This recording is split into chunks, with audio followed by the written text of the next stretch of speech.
today's video, we're going to discuss needle-less acupuncture. Many people are interested in acupuncture and are intrigued by it from what they've heard, but a lot of people are also very nervous about having acupuncture done simply because of the idea of getting poked with needles. And for good reason. Most people's experience of needles is either getting a shot when they were little, and that's a needle that has to be large enough that the needle has a hole through the middle of it so that you can push something through it. Or if you've ever been stuck with a pin or a sewing needle, and those needles have to be big enough to pull a piece of thread through a piece of cloth, and that also hurts to get stuck with those.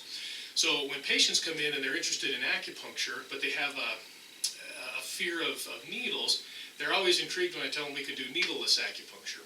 And there are a number of ways that you can actually do acupuncture without the use of needles.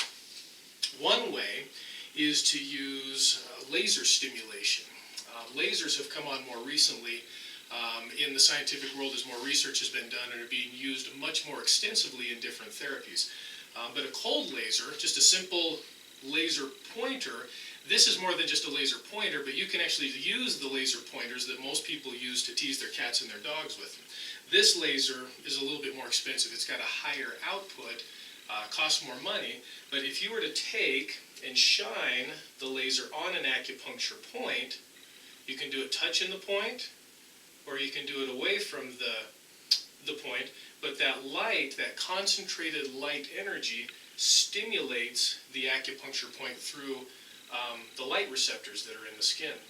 It's kind of like giving the acupuncture point an energetic injection, if you want to think of it that way.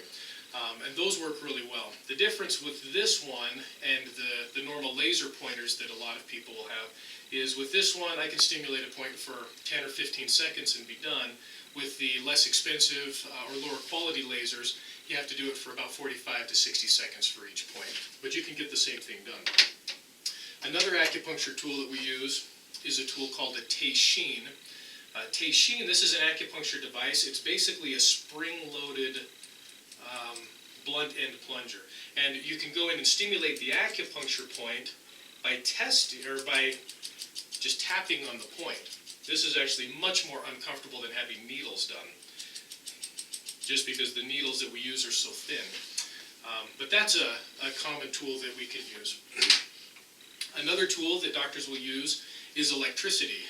And there are devices, piezoelectric stimulators, and there's different kinds. They come in different shapes and sizes, but what these do is they give an electric shock when you click them. And you can go through and stimulate different acupuncture points, and you can even do that through the clothes with these sparkers or these piezoelectric stimulators. Another common way to do it is with the use of ear seeds. With ear seeds, what this is, and there's different ways you can do these. This is a vicarious seed on a piece of tape that you can just simply tape to the acupuncture point. And you can do it to actual acupuncture points. A lot of times these will be used for ear acupuncture, which is one of the reasons why they're called ear seeds. Go ahead and take the hair off of your ear. But you can come in and tape these to the different acupuncture points and then send the patient home. We can send the patient home, and the patient, instead of walking around with needles in their ears, the patient can come up and stimulate these ear seeds on these acupuncture points on their own for a certain period of time after they leave to get an extended effect. The main thing to understand about acupuncture stimulation is that the different ways to stimulate the acupuncture points can be fit into heavy or light forms of stimulation. And so if you're using techniques like acupressure or something like a teishin to stimulate the point, just understand if I'm using a lighter form of stimulation, the point has to be stimulated more frequently and over a longer period of time than if you're using a heavier form of stimulation like a needle. We can put a needle in, and then we don't have to do the therapy every day. We can go days between visits to have the same effect because it is a heavier form of stimulation. The bottom line is with acupuncture, the main goal is to stimulate the acupuncture points that need to be stimulated and give them enough stimulation to have a therapeutic effect. It doesn't really matter how you do it. There are a number of different ways that can be done. Some people respond better to some techniques than others, but there are multiple ways of doing it, especially for those who may have issues or phobias or anxieties about having acupuncture done with needles.